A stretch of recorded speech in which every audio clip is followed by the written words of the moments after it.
Hello, vinyl community. Tony P. coming at you from the basement of the Casa de Perla, from the Hacienda. You know, the more I look at myself, I look like Sigmund Freud. Wer sagt, was do you think, Sven? I'm not sure. All right, all he needs a cigar. Yeah. Well, I'm here for a contest entry for my dear friend Eddie Perez. If you don't know Eddie used to be a frequent guest on Rachel and Music Mam's live streams. He has since branched out to have his own channel. I think it's called, let me look at my little note that fell on the floor because I forgot what it's called. Eddie's Physical Media Talk. So there.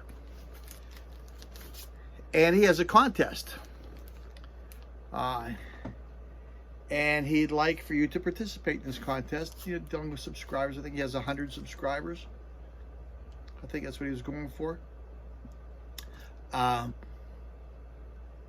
It's very, very simple contest. He wants you to show 5 soundtracks that you like and talk about them. So that's what I'm going to do. I have 5. I was going to do 6, but 5. 5 is good enough, I think. I don't want to bore you with the space. And I'm wearing my it's happy hour somewhere shirt. It's always happy hour here at the Perla Hacienda. Okay, let's take a look at the soundtracks.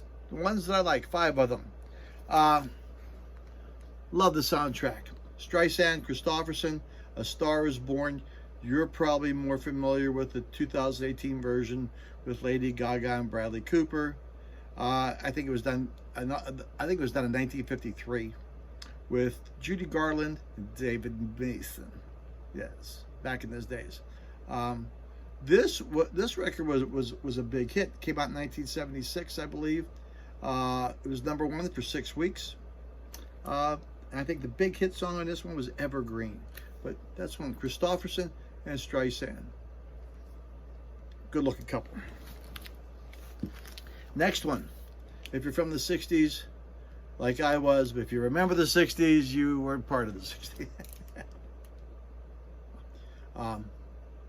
Hair. Back then I did. I had long hair. As a matter of fact, I should bring you a college picture. You know, hair down to here. Long hair, parted in the middle. Long. That was cute. I was a hippie back in the days. Had a fringe jacket and everything. This is 1968 hair. Hippie counterculture back in the 60s. The sexual revolution was going on. I even think this thing won a Grammy. Hair, beautiful hair. The best part about it was on Broadway, they did what was called a be-in, and they invited the audience to come up on stage. So hair.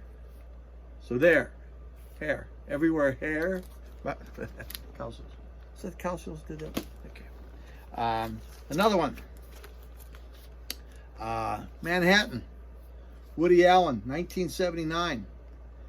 It's primarily Gershwin. A lot of good stuff. Nominated for as best soundtrack, British Academy of Films.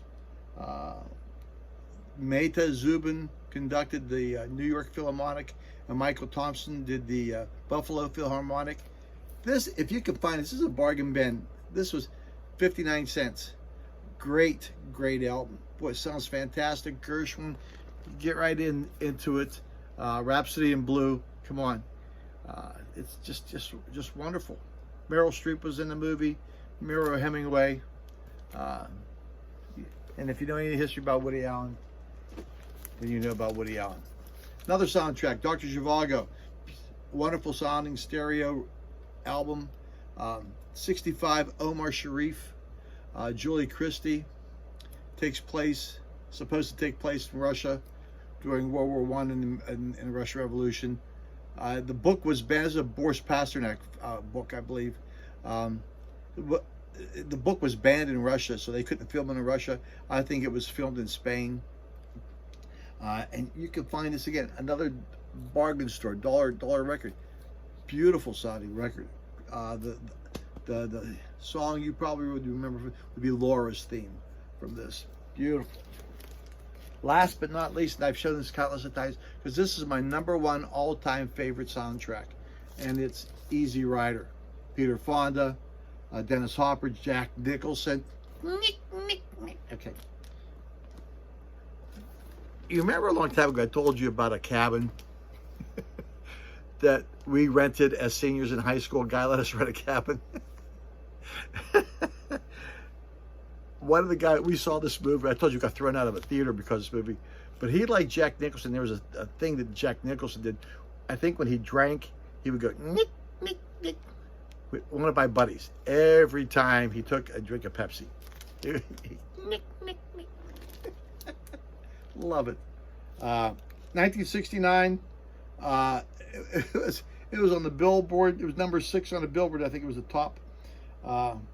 What's cool about this record, the songs appear in the same order as they do in the film. The song I liked the best, of course, was The Pusher. You know, that was a Hoyt Axton wrote that song.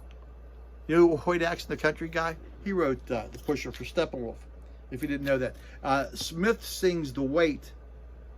They tried to get, I think they tried to get the band to do it, but I think there was some kind of contractual, they couldn't agree on the money, so Smith came in and did it.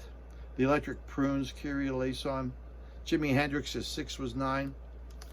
The Byrds, Wasn't Born to Follow. Oh, if you can find this. I think there's been a couple reissues of it. I think it's even on CD. You can find it.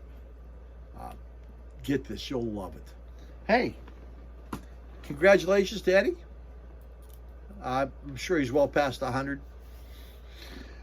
I'm here with my It's Happy Hour Somewhere shirt.